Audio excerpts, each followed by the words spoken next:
Cabinet Minister Amana Lamdam Asigi Mama Oibi Singda Thogalun Amata Yaudana Chintibi Haina Hairakiba Adu Laibak Tibane Mahak Takta Lamdam Asigi Mama Oibi Sing Laikhatana Chingtanaba Hotnaganu Haina Kwaramban Ima Kaitalgi Ima Singna Pendaba Fundurakle Lengake Minister Amana Lamdam Asigi Mama Oibi Singda Fundukiba Wafam Kara Social Media da Paktak Nana Sandorakiba Adu Yaning the Bafungdoktuna Kwaramban Ima Kaital da Pangtokiba Paugi Mifam Amada Kwaramban Ima Kaital Joint Coordinating Committee for Peace KIKJCCP ge convener Laishram Memanahai Kwaramban Kaital Joint Committee Ase Yaitum Khamdongba Singda Kurzu Murzu Tauduna Sel Lotok Naba Semkiba Lup Nate Lup Asidi Lebaki Todo Watok Singda Saruk Yaduna Lebak Kana Batorakibane Lengak Asina Soikiba Amade Chetam Nanta Hoba Kaya Adu Committee Asina Lengak Asige Mari Lainaba Singda Taksinduna Afaba Lamdam Ama Ohena Bahonabane Asumna Tauriba Ima Sing Asida Kari Mating Pangsige Haina Kanbagi Mahut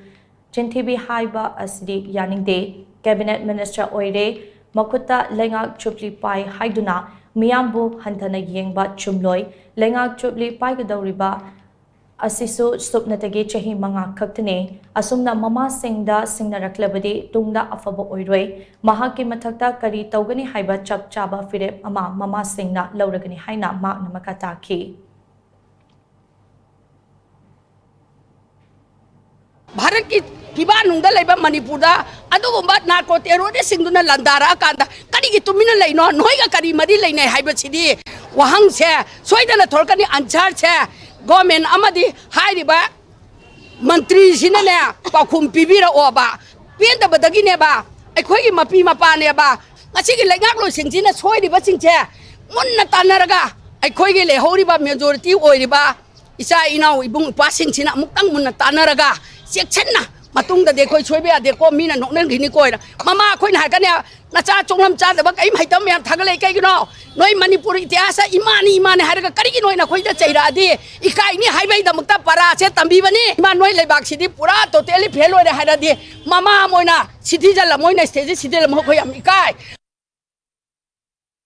Nakalamaromda Committee SK ko convener Y IBI mana hai Miyam da wahai wata fazadaba ngang saklaga lengaki maral nathai naba hotnaba na poloida afaba khak oirakloi Manipur ge irang asigi matangda center lengak na laurakliba khongthang sing state lengak na uba ngamdrabasu miyam na de mayek sing na uba fangi miyam da makatana onsil laklaba amade Manipur thugaina ba hotna raklabadi akan makhongjang kaya changsil lagani hainasu mahakna makataki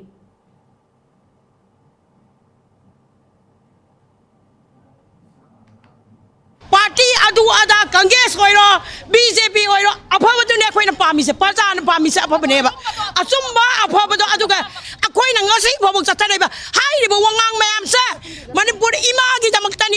damakta lalong silliba phattama mayam do adugi lalong mayam do khangbadagi akoina asumba haibadu sinthebi prime minister pungang da ngangam prime minister pusata sa pungang da ngang ba yadagri karigi damakta Russia na sale Manipur ki lan irang thadomaga Russia da yengboy na salibado akoi pazan single war samatabe thamoy yamna kai akoi di India ki citizen natar braba atopa graha dagi lakpa pairak braba sidagi sumhenjalak taragadi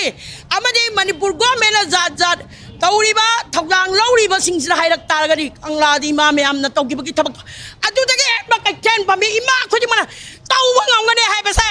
ama koi haijari